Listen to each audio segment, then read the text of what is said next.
Hi everyone, good afternoon. You know why I am here? Because I want you to know about myself. By the way, my name is Angelo Duro Romero, but you can call me Gilo for short. And I am 18 years old and I live in Bangko, Titay, Zamboanga, Sibugay. So let us continue. I'm very excited to talking about myself. By the way, I am studying here at Titay ICT Strand, major in CSS. I chose this strand because I really want to know how to use a computer. I study ICT to broaden my knowledge. Then, I have a hobbies like playing guitar, drum, and one of my favorite is drum because I really like drum because it is the way for me to worship the Lord. Then, what is my favorite color in t-shirt? So, my favorite color in t-shirt is color blue. So, many people asking me why blue is my favorite color. Because aside from I'm comfortable with it, it also easy to wash. So, I changed my background.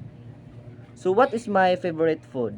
My favorite food is vegetable because they can help our strength, and his food can help our body, and it is safe in our body away from disease, and it is good for children so that children grow up faster.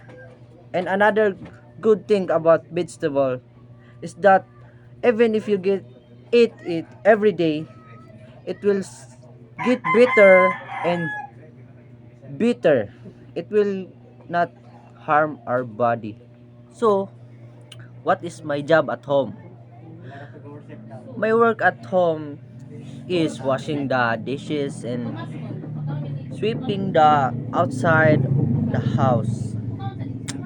And wait.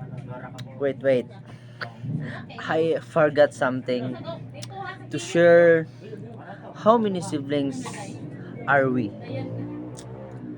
So, we are four siblings. I am the youngest, and two at us are studying. One is first college,